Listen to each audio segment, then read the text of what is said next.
Hello and welcome back once again to Jacob's Toys 5-minute figure reviews. Please do like, share, subscribe, all those things. All support to the channel is very much appreciated. In this video we are taking a look at the Spider-Man Retro Wave 2 from Marvel Legends, more specifically the Hammerhead figure. So let's jump straight in and have a look at the guy out of the box. Out of the box, this is what you get. You get the figure. You also get two alternate hands, which are kind of gripping hands, both a left and a right, and you also get a nice kind of baseball bat here, like a dark browny coloured baseball bat. What I want to point out is the sheer amount of detail here. You can see his brass knuckles have the word head written backwards, so obviously once he punches someone in the head it leaves the word head imprinted in their forehead, and also just the sheer amount of detail that's gone into this head sculpt. The pinstripe suit is fantastic. It looks very similar to what we had with the Happy Hogan figure. I think it's the same bottom half, the same legs as the Happy Hogan MCU figure. Just going to swap some of these hands around so I can put the baseball bat in his hand. There we go.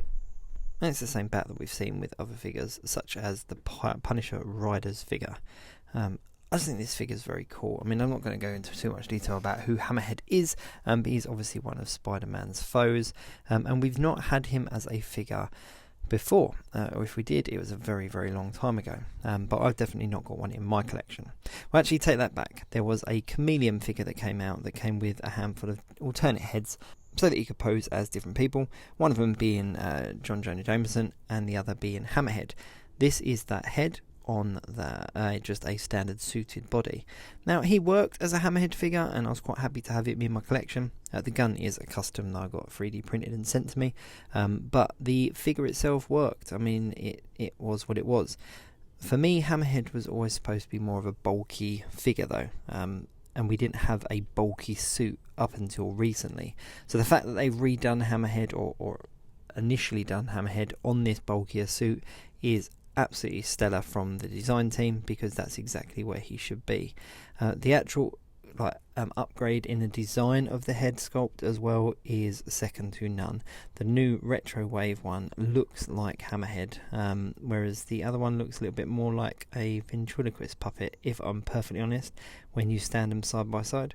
I just want to see if the gun works, because it's a gun that I've had with my Hammerhead figure for quite some time. Yeah, that works. It suits him. He's a gangster at the end of the day. He's like a mob boss, so giving him like a Tommy gun styled gun obviously just looks quite cool. But there is no two ways about it. Now that I've got this retro Hammerhead, my old Hammerhead is 100% redundant, and I think that head will go into the fodder head box, probably never to see the light of day again, because the guys at Marvel Legends have outdone themselves with this particular figure. I think he is definitely my second favourite figure in the wave. Watch my other 5-minute figure reviews if you want to find out which one is my favourite, but I'm going to put Hammerhead as second place out of the three villains that we got.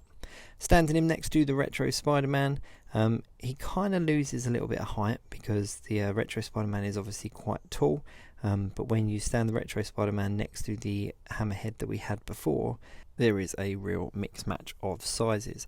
However, the new Hammerhead next to the Retro Spidey, even though he's on that bulkier body, the Spider-Man is anyway, Hammerhead still looks like a force to be reckoned with. He's just a cool character. He was never one of my favourites in the comic book, but he was always one that I liked when he did turn up.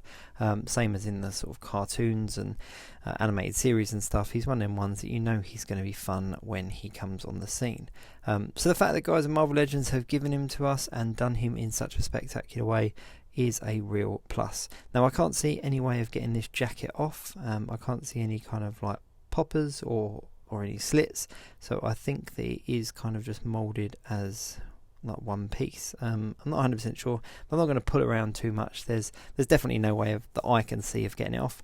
If you know of a way of getting it off without cutting it, then please do drop that in the comments below, or drop me a message, but I haven't been able to see that on my initial kind of scan of the figure.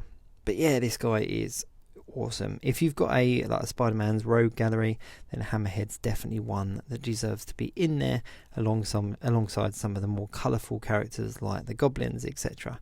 Hammerhead's definitely more the kind of street level thug, even though he has got you know, his big head and his Hammerhead, if you like, he's definitely classed as more of a street level thug. So I can't wait to get this guy in front of a camera and get some pictures of him. But yeah, brilliant job from the guys at Hasbro. Definitely pick one up if you're a fan or a collector of Spider-Man. And that's about it for the 5-minute figure review of Hammerhead. Do check out my channel for other 5-minute figure reviews on the Retro Spider-Man Wave 2. Don't forget to obviously like, share and subscribe. It's very much appreciated. I'll catch you next time.